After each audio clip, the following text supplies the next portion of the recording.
Welcome back, everybody. So, we are doing the evidence series in a session, and today we are starting from the evidence portion. I really hope that we complete, like, this session should be not less than 30 minutes or so. So, I'm making it a thing that we should be having 30 minute session every 2 hours. Let's try to do this. And yes, Evidence Act, you can go back and see the playlist of Evidence Act. You will be getting like what provisions are important and how can MCQs be asked from a particular section, and what are the basic ingredients. So you should like, if you haven't already watched the previous recordings, please do. So now we'll be starting from the admissions section. Admissions is very important part of the Evidence Act because they can, as per 31 section, they act as estoppels, okay, and estoppel you itself will see in 115.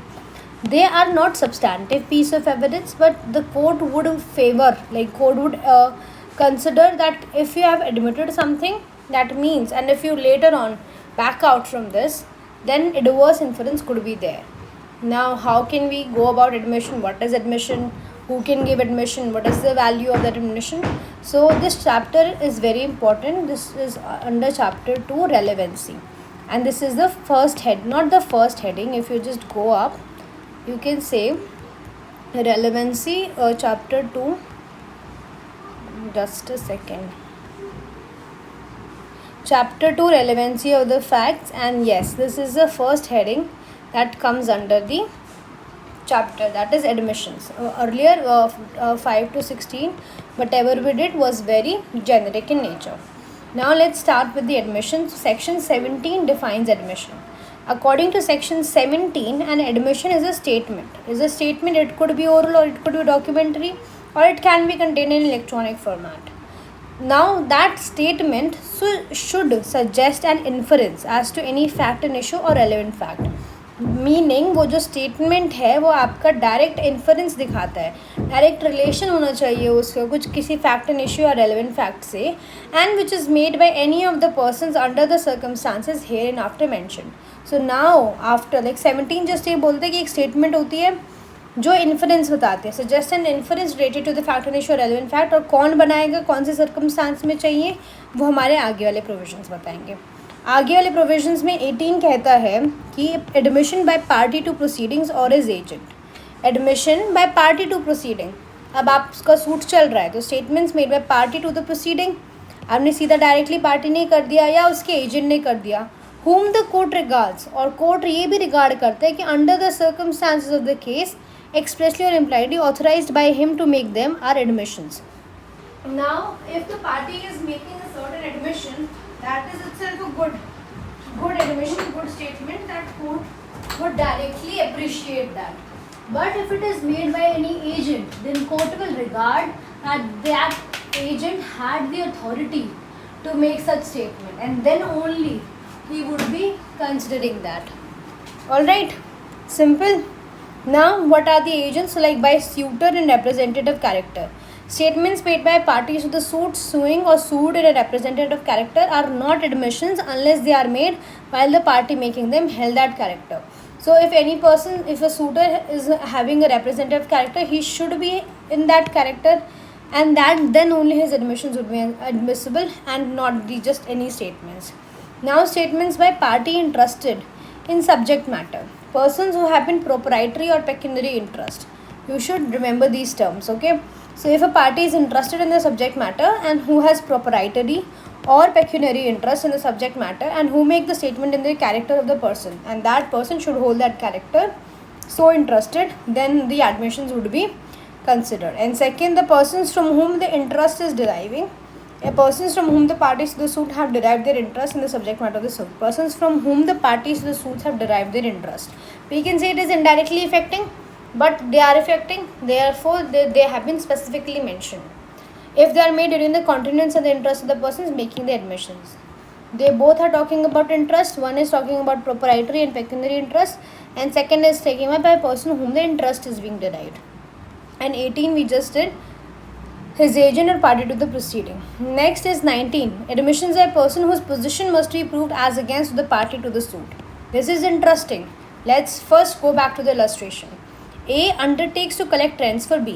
तो यहाँ पे क्या करना है, यहाँ पे A B के लिए rents collect करता है on behalf of B. On behalf of B ये आपका rent collect करता है. B sue A for not collecting rent due from C to B. अब B स्यू कर देता है A को कि आपने तो C से रेंट कलेक्ट करा ही नहीं, C का रेंट कहाँ है, तो वो पूछता है डायरेक्टली. फिर A बोलता है A ने ये इसका एडमिशन है, A denies the rent was due from C to B. A deny कर देता है कि C का तो कोई रेंट ही नहीं था B के लिए, तो मैं कहाँ से दूँ. A statement by C. Now this is also this is the third party that we are talking about. This has been held under 18. This is 19. So admissions by a person whose position must be proved as against party to the suit. As statement by C that he owed B rent as an admission. और अगर C बोल देता है अरे B का rent है, मतलब मेरे को B को रेंट देना है, is an admission, is a relevant fact as against A. If A denies that C did not owe rent to B, तो उसको हम against A के use कर सकते हैं. Now go back to the section. It says statements made by a person whose position or liability, position या liability necessary है prove करने के लिए अगेंस्ट पार्टी और एडमिशन. सो है सी की जो स्टेटमेंट है, this is an admission. If such statement would be relevant as against persons in relation to whom position or liability in a suit brought by or against them if they are made वाइज the person making them occupy such position is subject to such liability. And this illustration is also important. Moving to section 20, admissions by person expressly referred to by party. Just remember 20 with the heading expressly referred by the party. C को बोल, अभी देखो इसका illustration देखो. The question is whether a horse sold by A to B is sound. A ने B को एक घोड़ा दिया है और क्वेश्चन ये है कि घोड़ा साउंड है कि नहीं है. तो ए ने क्या करा, ए बी को बोलता है जाओ सी से पूछ के आओ. सी को सब पता है, तो जो भी सी का स्टेटमेंट है वो एडमिशन होगा. ये किसके अंडर होगा, 20 के अंडर होगा, क्योंकि 20 में लिखा हुआ है expressly referred by the party. ठीक है, पार्टी ने खुद बोला है, तो अब जो तीसरा जो भी बोलेगा वो एडमिशन होगा. ये देखो डायरेक्टली नहीं कर रहा है, but indirectly we are making it as an admission. The statements made by persons to whom a party to the suit has expressly referred for information in reference to matter in dispute are admission. Here matter in dispute should be, like the statement should be, or the express referral should be for the matter in dispute. Next is 21, proof of admission against persons making them by or on their behalf. Now in 21 we are talking about proof, कि भाई admission का क्या proof है. आपने बोल दिया ठीक है, अब प्रूफ कैसे करेंगे हम उसको. So admissions are relevant. First of all, they are saying that admissions are relevant. We are considering it to be relevant, and they may be proved as against the person who makes them. अब ए ने कुछ बोला तो उसके लिए हम उसके against में हम प्रूव कर सकते हैं, पर करेंगे कैसे. और is representative in interest, but they can not be proved by or on behalf the person. तो मतलब वो खुद के लिए नहीं कर सकते, खुद का एडमिशन नहीं प्रूव कर सकते हो आप, खुद का एडमिशन नहीं प्रूव कर सकते हो, आपको अगेंस्ट में ही हो सकता है ये, accept in following cases. But इसके एक्सेप्शंस हैं कि जब आप खुद का ही एडमिशन आप पूरा खुद का एडमिशन आप प्रूव कर सकते हो. Under which circumstances you can prove खुद का एडमिशन, कि जो मैं बोल रही हूँ एकदम सच बोल रही हूँ. एन एडमिशन में बी प्रूव्ड बाय और behalf the person when it is in nature that if a person making it dead it would be relevant as between a third person 32. अब 32 में यू कैन नॉट लाइक तुम खुद का आपका admission मान लिया जाएगा, ठीक है, क्योंकि 32 में आपका सिर्फ यहाँ पे लिखा हुआ है dead would be relevant as third person under section 32. Second, an admission में बी प्रूव्ड, ये हम कर रहे हैं सेक्शन 21 के. You should remember this is under section 21 के एक्सेप्शंस हैं कि जो प्रूफ होगा वो आप खुद का नहीं मान सकते हो, आपके अगेंस्ट ही होगा, but they can not be proved by or on behalf the person. But certain circumstances के अंदर हम आपका खुद का एडमिशन जो है हम आपके लिए बिना प्रूफ के हम मांग रहे हैं. जैसे कि 32, अब वो इंसान मर चुका है, अब तुम कैसे उससे तुम प्रूफ की एक्सेप्ट कर सकते हो या अगेंस्ट क्या करोगे उसके. दैट इज़ वाई 32 में हम आपको क्या कर लेंगे, एडमिशन में be proved by if the person making it were dead would be relevant as between third person. And admission में बी प्रूव्ड बाय और we have the person when it considers of a statement of existence of any state of mind relevant an issue made about the time when such state of mind existed and is accompanied by the conduct rendering falsehood improbable. ये देखो this is important, अब दोबारा से पढ़ो. N admission में भी prove, आपका admission खुद के लिए प्रूव हो सकता है, तो मतलब बाय ऑन वन बिहाफ आप खुद प्रूव कर सकते हो. When it consist of a statement, अब वो आपका जो एडमिशन था वो स्टेटमेंट था, आपकी क्या बता रहा है वो, statement of mind, state of mind, body, relevant बता रहे हो उस इशू पे, उस टाइम पे। अब मैं अच्छे से बता सकती हूँ कि मैंने ऐसा क्यों बिहेव करा at a certain point of time, right, about the time and the state of body existent and is accompanied by conduct. तो वो आपका कंडक्ट से भी दिखाएगा। मैंने कहा कि ये मेरा कंडक्ट है एंड आई एम एक्सप्लेनिंग, और जो ये मेरी स्टेटमेंट है, जो मेरी कंडक्ट है, ये मेरी फॉल्सहुड को इम्प्रॉबेबल बताती है। मतलब मैं जो भी बोल रही हूँ वो एक इतनी हाई क्रेडिबिलिटी का, मतलब नॉट हाई क्रेडिबिलिटी, वो एक ऐसा शो करता है कि उसका ना होना इज़ वेरी इम्पॉर्टेंट। मैं आपको इलस्ट्रेशंस देखेंगे, then will get to know this. Then third है, इन एडमिशन में be proved by on behalf of person if it is relevant, otherwise then admission. और थर्ड में वो कह रहा है अगर वो, हम फिर से मान लेंगे, अगर वो रेलिवेंट अदरवाइज देन एडमिशन है। अब जैसे डी तो हमने यहाँ पे कंसिडर कर लिया, otherwise then admission, it may be proved by on behalf if it is relevant, otherwise in admission will just do this illustrations पढ़ते हैं and then everything will be clear. The evidence act is in itself very good because it provides illustrations at every section mostly and they are good explanations. So the question between A and B whether certain deed is not forged. So एक question है A और B में कि एक deed है भाई, ये forged है कि नहीं है, ठीक है। The question is the deed is or is not forged. A affirm करता है कि ये genuine है, B affirm करता है कि ये forged है। ये हम बात करें generic 21 की, this जो first पैरा है 21 का, this illustration is related to that. तो A कहते हैं कि genuine है, B कहता है forged है। अब किसके पास जाएगा, किसका एडमिशन आप प्रूव कर सकते हो, तो A में प्रूव कर सकते हो स्टेटमेंट को, कि A में prove a statement bye B that deed is genuine and B में prove a statement bye A that deed is forged। मतलब उल्टा, ओके, उल्टा, ठीक है।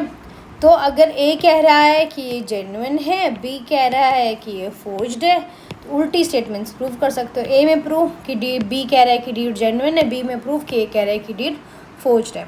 But A can not prove a statement by himself, but A खुद के लिए नहीं बोल सकता दैट डीड इज जेन्युइन, और nor B can prove a statement, वो प्रूव नहीं कर सकते himself that the deed is forged. Clear. Next, A the captain of ship is tried for casting her away. एक कैप्टन था ship का, उसने उसको दूसरी जगह वो कर दिया, ले गया। तो एविडेंस आप दे सकते हो, शो कर सकते हो कि ship was taken for her proper course. So evidence is to be given to show that ship was taken out of proper course. A produces a book kept by him in the ordinary course of business, showing observation alleged to have been taken by him from day to day. तो वो book दिखाता है कि भाई मैं सारी चीज़ें यहाँ पे रिकॉर्ड करता हूँ, ठीक है। And indicating that ship was not taken out of a proper course. और मेरा एडमिशन ए ने, कैप्टन ने क्या, उसको केस चल रहा था कि इसने कोर्स से हटा दिया। एविडेंस दिया जा रहा है कि नहीं, ये तो इसको कोर्स से हटा दिया गया था। तो ए क्या कह रहा है, एक अपना एडमिशन प्रूव कर रहा है कि नहीं, मैं नहीं लेके गया था। बट क्या वो प्रूव कर सकता है अपना एडमिशन? यस, कर सकता है। कैसे? उसने हमने बुक दिखाई, उसमें बुक में लिखा हुआ था, और वो कहता है कि देखो मैं सारी डायरीज लिखता था, और ship was not taken out of proper course. A में prove the statements because they would be admissible between the third parties. अब ये अगर सिर्फ ये इसकी किताब थी, that would be considered as admissible अगर इफ़ ही वर डेड तो हम इसको यही देखते ना। फिर अगर ए मर जाता फॉर सपोज, तो हमने इसकी बुक को कोई देखना था। तो that wise the statements because they would be admissible between third parties if he were dead under section 32 clause 2। Clause 2 is the course of business. अभी 32 में जाएंगे, there are several grounds, will see each and every ground in detail. But 21 का ये समझ में आ गया। B illustration. C, A is accused of crime committed by him at Calcutta. तो A committed crime at Calcutta, इसका accused है। He produces a letter, वो एक letter दिखाता है, by himself and dated at Lahore on that day and bearing the Lahore postmark of that day. तो ये seat कहते हैं मैं तो था ही नहीं यहाँ पे। अब उसको प्रूव करने लगता है, वो खुद भी क्या प्रूव कर सकता है? कर सकते हैं, देखते हैं कैसे प्रूव कर सकते हैं। तो वो उसने लेटर दिखाया। अब वही बात आ गई, if letter is admissible the statement and the date of the letter is admissible because if A were dead, that would be admissible under section 32 clause 2. Are you clear? Are you having the clarity of the mind? Next, A is accused of receiving stolen goods knowing them to be stolen. A accused है किस चीज़ का कि उसके पास stolen goods हैं, knowing them to be stolen. अब A क्या करते हैं, वो प्रूव दिखा, वो कहते हैं नहीं भाई मैंने नहीं करा था। वो उसको क्या प्रूव कर सकता है? कर सकता है। कैसे प्रूव करेगा? He offers to prove that he refuse to sell them below their price. अब ये बताओ, he offers to prove that he refuse to sell them below their price. मैंने तो इसकी मार्केट वैल्यू पे बेचने का मतलब, मैं तो इनको कम बेच ही नहीं रहा हूँ। ही ऑफर्स टू प्रूव, ये प्रूव करने लग जाते हैं कि नहीं मेरे को नहीं पता था। The point is knowing them ना, कहता है मेरे को नहीं पता था कि ये स्टोलन गुड्स है, वरना मैं तो इसको नॉर्मल वैल्यू पे ही बेच रहा हूँ। A may prove these statements though they are admissions because they are explanatory of conduct influenced by the facts and issue। जो हमने आपका एक्सेप्शन नंबर 2 था कि हमने statement particular state of mind पे, तो यहाँ पे knowing them to be stolen था, इसलिए स्टेट ऑफ माइंड और कंडक्ट से बता दिया कि फॉल्सहुड इम्प्रॉबेबल है। तो बोल दिया कि मैं प्रूव कर रहा हूँ कि मैंने देखो आपको कहाँ कम पे दिया, मैंने तो नॉर्मल मार्केट वैल्यू पे दिया, मेरे को पता ही नहीं था ये स्टोलन है। Obviously that refuse to sell them below their value। A may prove these statements because they are admissions because they are explanatory of conduct influenced by the facts and issue। E illustration पे आते हैं। A is accused of fraudulently having in possession counterfeit coin। अब A accused है कि उसके पास counterfeit coin है because which he knew to be counterfeit। यहाँ पे भी knowledge का आ गया, तो अब क्या करेगा, वो prove करता है कि he offers to prove that he asked skillful person। भाई मैं लेके गया था एक skillful person के लिए एग्जामिन करने के लिए कॉइन को, as he doubted whether it was counterfeited or not, और उस पर्सन ने एग्जामिन किया था और उसको बताया था कि ये जेन्युइन है। तो ये आपकी ए में prove these facts. The reason in last proceeding, reason आपका यही है। ए में प्रूव दीज स्टेटमेंट्स दो they are admissions because they are explanatory of conduct influenced by the fact and issue.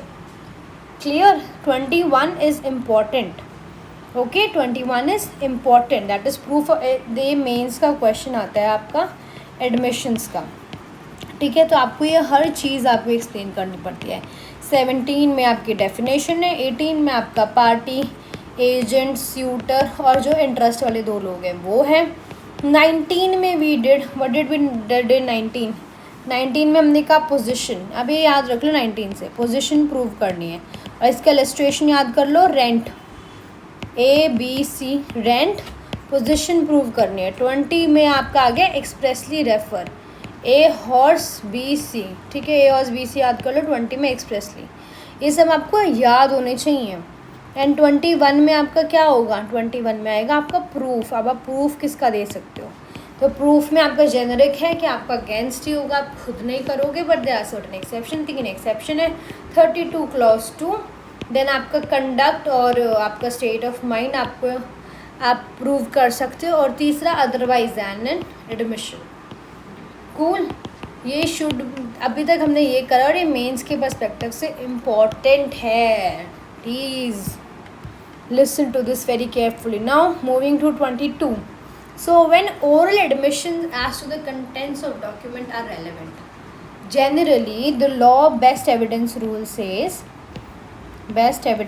says that documentary evidence would always be giving priority over oral evidence, and content of documents तो आपके वैसे ही documentary होने चाहिए। But देखो क्या कह रहे हैं 22, कह रहे हैं ओरल एडमिशन कंटेंट के कब रेलिवेंट हो सकते हैं। Oral admissions as to the contents of document are not relevant, पहले ही बता दिया है इसने, आर नॉट रेलिवेंट, हम मान ही नहीं रहे हैं रेलिवेंट। अनलेस एंड अनटिल, अब यहाँ पर आ गया unless and until the party proposing to prove them shows that he is entitled. पहला पॉइंट क्या आएगा, नॉट रेलिवेंट, हम नहीं मान रहे हैं इसको रेलिवेंट। फिर दूसरा पॉइंट क्या आएगा कि चलो आप दे सकते हो, एक्सेप्शंस हैं, किसके सर्कमस्टांसेस में आप दे सकते हो, अगर आप ये प्रूव कर दो कि आप सेकेंडरी एविडेंस दे सकते हो तो आपका ओरल चल जाएगा, ठीक है। Of the contents of the documents and the rules they not to contain, or unless the genuineness of the document, और दूसरा आपका खुद जेन्युइननेस ऑफ डॉक्यूमेंट आपकी क्वेश्चन में है, ठीक है। ये दो सर्कमस्टांसेस हैं कि आप सेकेंडरी एविडेंस दे सकते हो या जेन्युइननेस ही डॉक्यूमेंट की आपकी क्वेश्चन में है, तब आप oral admission as to the content of document दे सकते हो, वरना नहीं दे सकते, ठीक है। Unless and until the party proposing to prove them shows that he is entitled to give secondary evidence of the contents of the document under the rules hereinafter contained, or unless the genuineness of document produced is in the question। 22 is again very important, हम इसी के अंदर लिख देते हैं। 22 talks about oral evidence oral evidence आप दे रहे हो कंटेंट्स का, ये अच्छा नहीं बन रहा बिल्कुल भी। आपका मेंस का क्वेश्चन है एडमिशंस, ठीक है, and this would be coming in your exam. आपका आंसर कैसे शुरू होगा? 17 से, डेफिनेशन, ठीक है। 18 में पार्टी, एजेंट, स्यूटर, इंटरेस्ट, ठीक है, 2 इंटरेस्ट हैं आपके। 19 में आपका आएगा पोजीशन, आपको दिखानी है, A B C, rent prove करनी है, ठीक है। 20 में एक्सप्रेसली रेफर्ड आएगा आपका, आप ऐसे ही याद करने होंगे आपको, ए हॉर्स, बी सी। 21 में आएगा आपका proof, against, yes, behalf, on behalf, no, ठीक है। Exceptions 3। 32 two statement plus conduct otherwise than admission. There are lots of illustrations to it. 22 we just did, oral evidence, content, document, not relevant. पहले ही बता दो, general रख लो। फिर exception, unless and until, 2 चीज़ें, genuineness of document itself and दूसरा entitled to give secondary evidence. ये clear है अभी तक? These are important.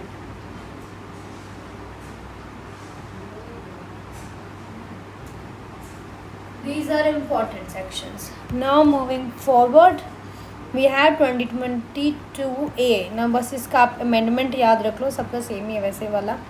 21 ना 92 second schedule, all right, it's not that of big deal, बस याद रख लो। एक्ट 21 ऑफ 2000, ठीक है। सेक्शन 92, इतना ज़्यादा करने की अभी तक तो आवश्यकता है नहीं, वरना I will tell you once if needed. ये हो गया आपका when oral admissions as to the contents of electric documents are relevant, oral admission as the content of are not relevant. इसमें आपका है unless the genuineness of the electronic record produced in the question. तो इसमें सिर्फ आपको genuineness की एक exception है, दूसरा कि सेकेंडरी एविडेंस का है, वो इसमें एक्सेप्शन नहीं है। कूल, आगे चलें। 23 is again very important, admission in civil cases been relevant, that is a title based question. आपका डायरेक्टली ऐसे ही आएगा। 23 में क्या लिखा है? 23 में लिखा हुआ है कि जो आपके सिविल केसेस हैं उसमें एडमिशन रेलिवेंट होता है या नहीं होता है? होता है, क्यों नहीं होता होगा? होता है या नहीं होता? देखो, in civil cases no admission is relevant. क्यों नहीं होता? अभी तक तो कह रहे थे होता है, अब क्यों नहीं होता? अब पढ़ो, if it is made either upon express condition that an evidence of it is not to be given. मेरे को ये वाला कलर बिल्कुल भी पसंद नहीं है, रुको भाई, दोबारा करते हैं। 23 कह रहा है सिविल केस में आपका जो भी एक एडमिशन है ये नॉट रेलिवेंट है। सीधी सीधी बात इसने कर दी, no admission is relevant.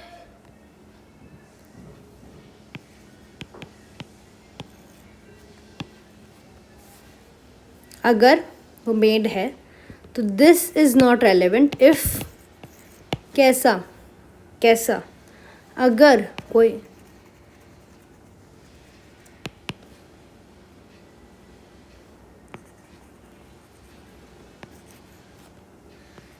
admission made upon an express condition that evidence not to be given।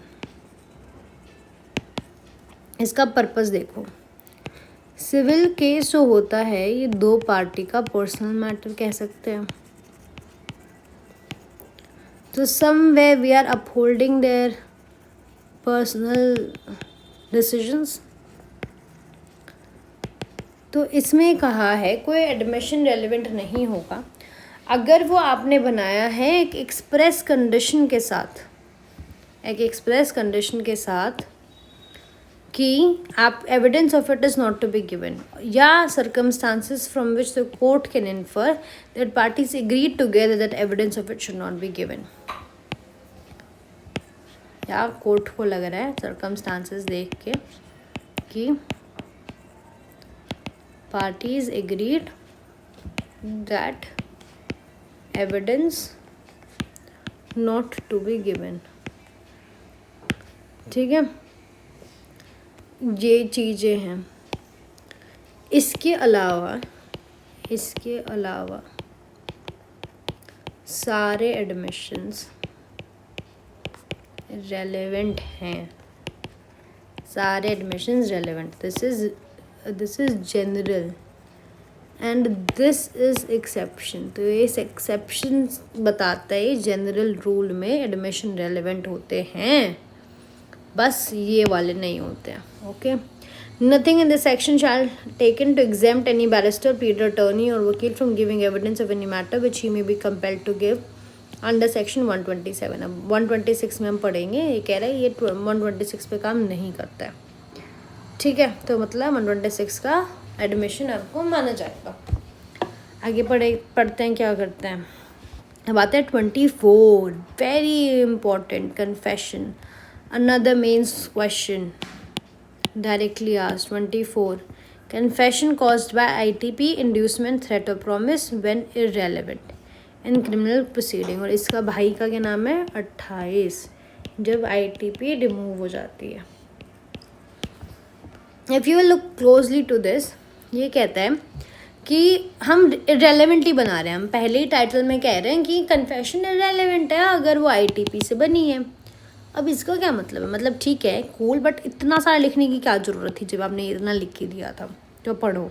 A confession made by an accused person. अब एक एक शब्द पढ़ो. कन्फेशन कौन दे रहा है यहाँ पे? अक्यूज्ड दे रहा है. कोई विटनेस नहीं दे रहा, कोई और पार्टी सूट नहीं दे रही, अक्यूज्ड दे रहा है. Confession made bye accused person is irrelevant in criminal proceeding if making of the confession appears to the court that it has been caused by an inducement, threat or promise having reference to charge. अभी किस चीज़ के लिए हो रहा है? Inducement, threat or promise किस चीज़ के लिए? Reference to the charge against the accused person. वो डायरेक्ट रिलेशन किसके साथ है? चार्ज के साथ है. Proceeding from a person in an authority. Second जो इसका इम्पॉर्टेंट इंग्रेडिएंट है वो है कि कन्फेशन आना कैसे चाहिए. कौन आपको ITP कर रहा है? तो वो इंसान आपका ITP कर रहा है जो पर्सन इन अथॉरिटी है and sufficient in opinion of the court to give accuse person grounds which would appear to him reasonable for supposing that by making it would gain any advantage or avoid any evil of temporal nature in reference to proceedings against him. ये देखो दोबारा. I should just remove it so that हम confession कर लें. You must have noted it in your notebooks. That's why I recommend you to take the recording sessions with a notebook and a pen or a pencil, whatever you like.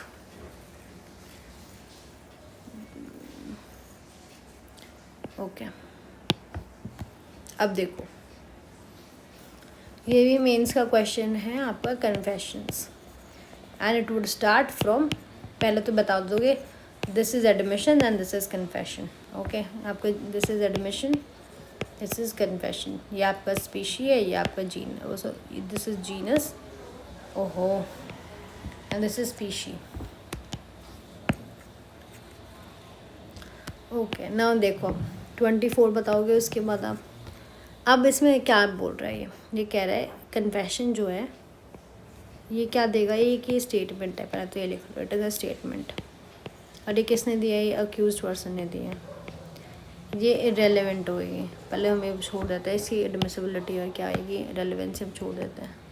तो होता है क्या, ये statement accused person ने दिया है. ठीक है, अंडर ये भी छोड़ देते हैं कि यही होती है कन्फेशन. अब इसको हम इरेलेवेंट कब बनाना आ रहे हैं? वैसे ये रेलेवेंट होती है, बट हम इसको इरेलेवेंट कब बना रहे हैं? हम इसको इरेलेवेंट ये बना रहे हैं जब उस अक्यूज्ड पर्सन ने जो स्टेटमेंट बोली है, जो कन्फेशन करी है, ये आपकी ITP से हुआ है. ठीक है, और ITP in reference to charge अगर 302 का है तो 302 पे चार्ज एग्जाम्पल है ये बस, ठीक है। तो जो ITP हुआ है इन रेफरेंस टू चार्ज जो है किसने करा है, इन रिलेशन, आपको पता लग गया बाय हुम। ITP किसने तो करा होगा, ITP करा है आपका पर्सन इन अथॉरिटी ने। किसने करा है, पर्सन इन अथॉरिटी ने करा है। अब क्या करा है, मतलब क्या बोला है, कुछ कैसे बोला है, क्या ग्राउंड है आपका।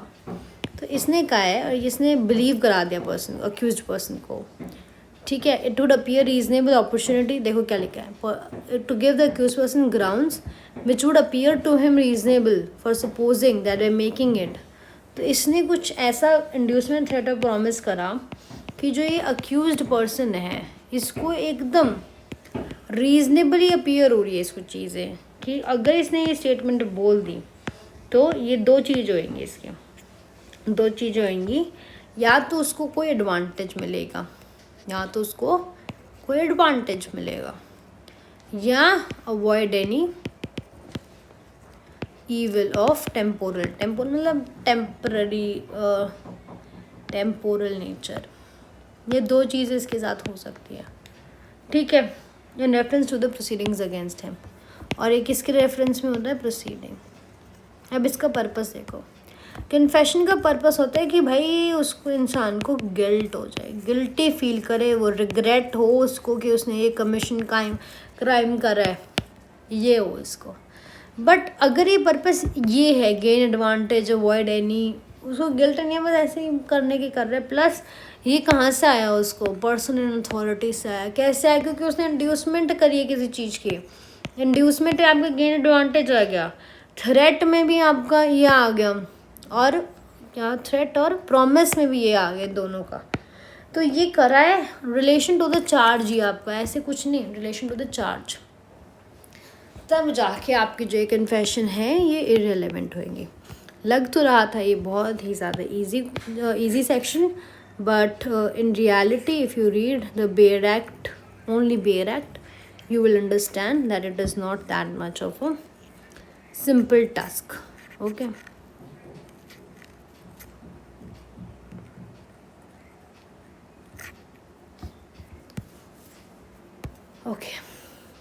now 25 is also easy. 25 यहाँ पे दो वर्ड है, 25 26 में। 26 में है आपका पुलिस कस्टडी, 25 में आपका पुलिस ऑफिसर। बस सीधी सी बात यही है, नो कन्फेशन, कोई भी कन्फेशन आप पुलिस ऑफिसर को दे रहे हो वो आपकी नहीं होगी। Shall be proved as against any person, तो वो नॉट रेलेवेंट, आपकी प्रूव नहीं हो सकती है। और 26 बोल रहे हो अगर आपकी पुलिस कस्टडी में, तो भी प्रूव नहीं हो सकती है। The confession made by any person while he is in the custody of the police officer unless it is made in the immediate presence of magistrate, मतलब मजिस्ट्रेट के सामने है, शैल be proved against the person. अगर presence of magistrate चाहिए इसके अंदर, तब जाके वो आपकी प्रूव हो सकती है अगेंस्ट यू, ठीक है, यूज़ हो सकती है। मजिस्ट्रेट नहीं है, पुलिस कस्टडी में नहीं होगी। In this section magistrate does not include head of village discharging magisterial function the present of Saint Fort George and, ठीक है। Now let's come to 27 discovery statement. Let's come to the discovery statement. I really hope कि हम 31 तक कर लें, so that we can start the next heading in the next session. Let's just keep it a little fast. So how much information received, देखो question ही 27 खुद ही बता रहा है कि पहले 27 कह रहा है पूरी तो करोगे नहीं तुम, पूरी जो स्टेटमेंट है वो पूरी तो यूज़ करोगे नहीं, तो कितनी करोगे, तो यही कह रहा है। How much of information received from accused may be proved provided that when a fact is disposed as discovered in consequence. Discovery हुई है आपकी किसके लिए, इन कॉन्सिक्वेंस जो इन्फॉर्मेशन रिसीव करी आपने अक्यूज्ड पर्सन से of any offence in the custody of the police officer, और वो आपकी स्टेटमेंट आपकी कस्टडी में हुई है, so much so information whether it amounts to confession और नॉट, ज़रूरी नहीं है कि वो कन्फेशन हो, as it relates distinctly to the facts thereby discovered may be proved. अगर डिस्कवरी स्टेटमेंट सिर्फ और सिर्फ डिस्कवरी के पर्सपेक्टिव से ही आपकी प्रूव हो सकती है। 28 आपका वो 24 का भाई है कि रिमूव कर दिया यहाँ पे ITP। If such a confession is refer to section 24 is made after the impression caused by such inducement is in the opinion has fully removed, then वो आपका रेलिवेंट हो जाएगा। ठीक है. 29 confession otherwise relevant not to become irrelevant because of promise of secrecy etc. If such confession is otherwise relevant it does not become irrelevant क्योंकि आपने बोला मैं किसी को बताऊंगा नहीं. ठीक है. और in consequence of deception, promise of secrecy, deception practiced in the accused person for purpose of obtaining it when he was drunk because it was made in answer to the question which he need not have answered, whatever may be the form of these questions, or because he was not warned that he was not bound to make such confession, that evidence of it might be given against him. या उसको warning नहीं दी. Well this is a little like magistrate को warning कर देनी ज़रूरी है but और किसी को नहीं है. और मतलब this is generic section. The question confession otherwise relevant does not become irrelevant merely because it is made under promise of secrecy या deception या वो ड्रंक था या उसने कुछ क्वेश्चन का आंसर दे जिसको नहीं करना चाहिए था.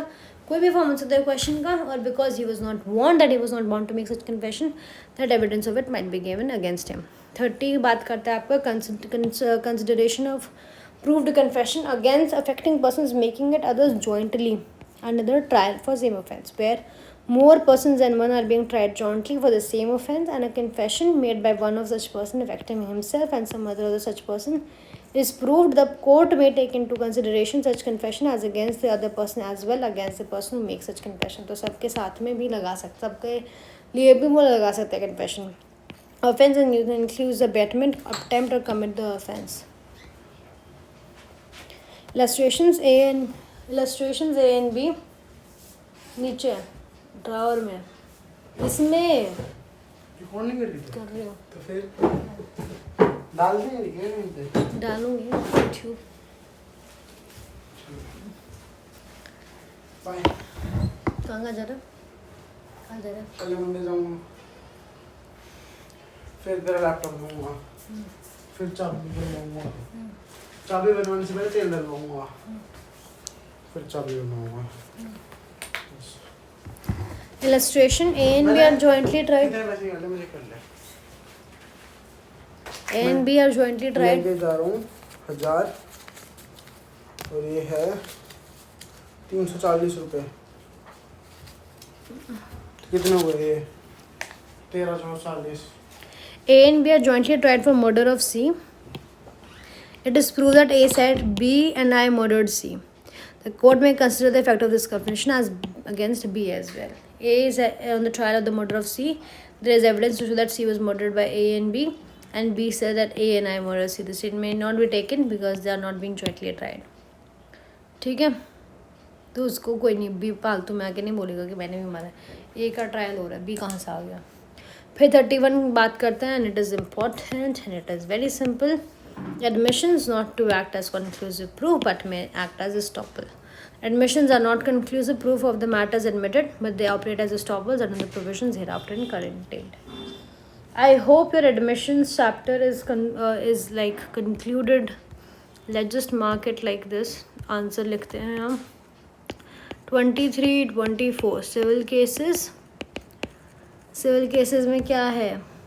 वैसे relevant होता है, but if दो है, कोर्ट को पता है कि पार्टी ने एग्री करा था और दोनों पार्टीज़ ने एक्सप्रेस कंडीशन लगाई थी कि evidence not to be used, तो नहीं होगा.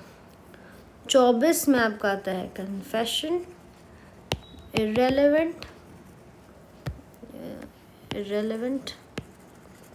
ITP. ठीक है. Person in authority, gain advantage and avoid evil of temporal nature. Accused person.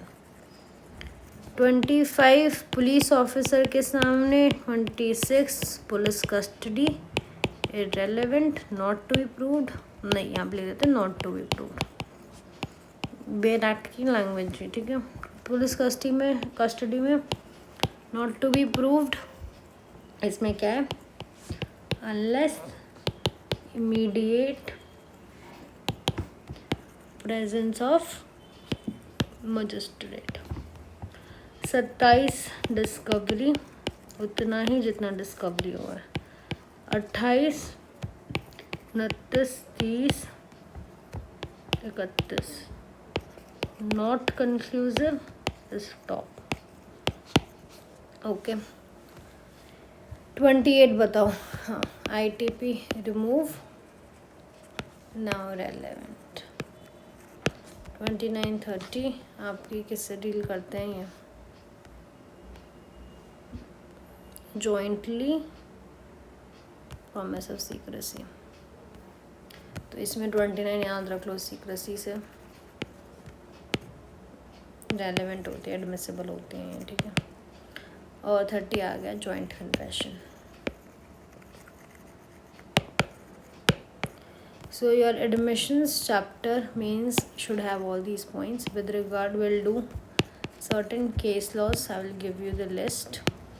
Plus there are other sections as well where you'll add those sections in this list. I hope you have enjoyed this session, and in the next session we will be dealing with the rest of the provisions. And I really hope that in 10 classes you complete the Evidence Act, because it is taking very much time and I really don't want to linger this on and on and on and on. This is not going to work. Okay, we'll see you after some time. Bye. Enjoy the day.